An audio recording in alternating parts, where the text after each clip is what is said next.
Welcome to the Ancestral Findings Podcast, number 62. Have you ever wondered where your ancestor lived?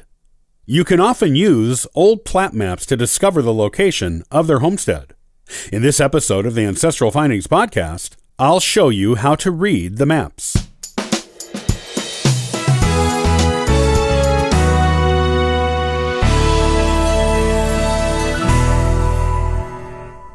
Finding your ancestor's homestead, or at least where it used to be, is a really exciting part of genealogy. If you know where they lived, you can go visit the place in person and see things from their perspective.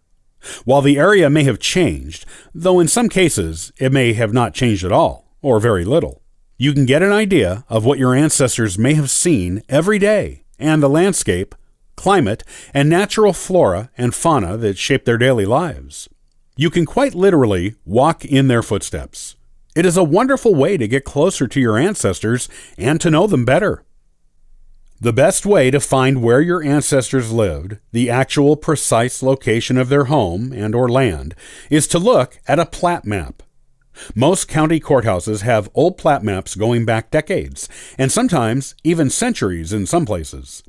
If you know the state and county where your ancestor lived, you can often locate their residence on Plat maps, if the courthouse has maps going back far enough in time.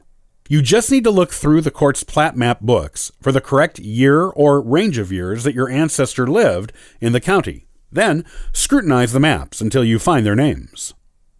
Once you find their names on a Plat map, you will need to know how to read the map to know where the residence was actually located.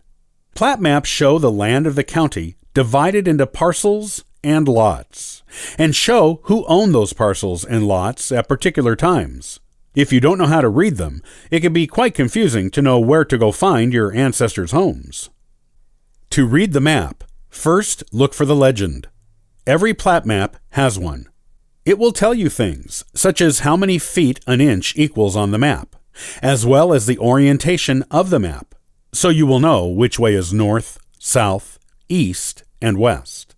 Look for any numbers in the parcel or lot assigned to your ancestor. There will usually be one. The number tells you the dimensions of the parcel or lot in square feet, so you know how much land your ancestor owned. If the map is a more recent one, or if your ancestors lived in a city, there will usually be street names on the Plat map. Using the compass, the scale of inches to feet, and the placement of your ancestors' land on the map, you can typically find the homestead pretty easily. In cases where your ancestor lived in the country, there likely will not be street names. You can still find the land by using the title of the map, which will tell you what area it is describing. You can still use the inch to feet key and compass to locate the land when you know what area it is in. Just figure out what is located at the edge of the map and use the legend to follow it to the parcel labeled as belonging to your ancestor. Once you find the land, you can go there and see if a house still stands there, if a new house has replaced an old house, or if it is just empty land now. If you can access the empty land, you might even be able to find the foundations of the old house, or some other remnants of it. Whatever you find there, you will have an excellent chance to take photos for your family genealogy that will be very valuable and useful to you and future generations.